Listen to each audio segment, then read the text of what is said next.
1 Corinthians chapter 7. Now concerning the things about which you wrote to me, it is good for a man not to touch a woman. But because of sexual immoralities, let each man have his own wife, and let each woman have her own husband. Let the husband give his wife the affection owed her, and likewise also the wife her husband. The wife doesn't have authority over her own body, but the husband does. Likewise also the husband doesn't have authority over his own body, but the wife does. Don't deprive one another unless it is by consent for a season, that you may give yourselves to fasting and prayer, and may be together again, that Satan doesn't tempt you because of your lack of self-control. But I say this by way of concession, not of commandment. Yet I wish that all men were like me. However, each man has his own gift from God, one of this kind and another of that kind. But I say to the unmarried and to widows, it is good for them if they remain even as I am. But if they don't have self-control, let them marry, for it is better to marry than to burn with passion. But to the married I command, not I, but the Lord, that the wife not leave her husband. But if she departs, let her remain unmarried, or else be reconciled to her husband, and that the husband not leave his wife.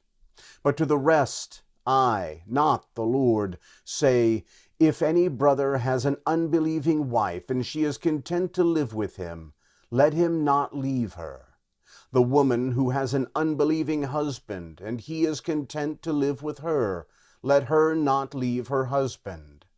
For the unbelieving husband is sanctified in the wife, and the unbelieving wife is sanctified in the husband.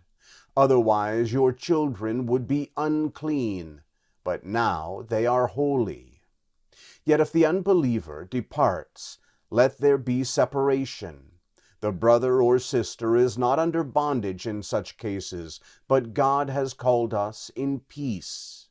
For how do you know, wife, whether you will save your husband? Or how do you know, husband, whether you will save your wife? Only as the Lord has distributed to each man, as God has called each, so let him walk. So I command in all the assemblies. Was anyone called having been circumcised? Let him not become uncircumcised. Has anyone been called in uncircumcision? Let him not be circumcised. Circumcision is nothing, and uncircumcision is nothing. But what matters is keeping God's commandments. Let each man stay in that calling in which he was called. Were you called being a bondservant? Don't let that bother you. But if you get an opportunity to become free, use it. For he who was called in the Lord being a bondservant is the Lord's free man. Likewise, he who was called being free is Christ's bondservant. You were bought with a price. Don't become bondservants of men. Brothers, let each man, in whatever condition he was called, stay in that condition with God. Now concerning virgins, I have no commandment from the Lord, but I give my judgment as one who has obtained mercy from the Lord to be trustworthy. Therefore I think that because of the distress that is on us, it's good for a man to remain as he is. Are you bound to a wife? Don't seek to be freed. Are you free from a wife? Don't seek a wife. But if you marry, you have not sinned. If a virgin marries, she has not sinned. Yet such will have oppression in the flesh, and I want to spare you. But I say this, brothers, the time is short.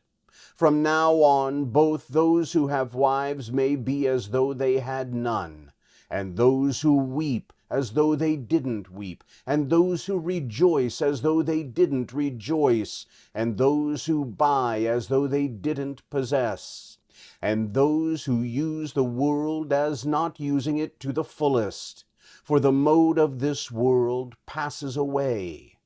But I desire to have you to be free from cares. He who is unmarried is concerned for the things of the Lord, how he may please the Lord. But he who is married is concerned about the things of the world, how he may please his wife. There is also a difference between a wife and a virgin. The unmarried woman cares about the things of the Lord, that she may be holy in body and spirit. But she who is married cares about the things of the world, how she may please her husband. Thus I say for your own benefit, not that I may ensnare you, but for that which is appropriate, and that you may attend to the Lord without distraction.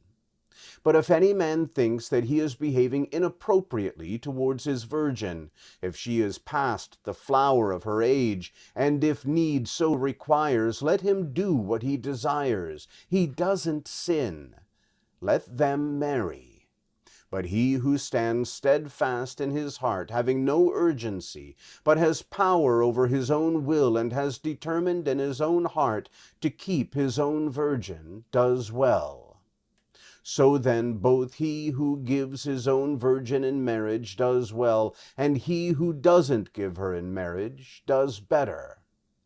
A wife is bound by law for as long as her husband lives. But if the husband is dead, she is free to be married to whomever she desires, only in the Lord. But she is happier if she stays as she is, in my judgment. And I think that I also have God's Spirit.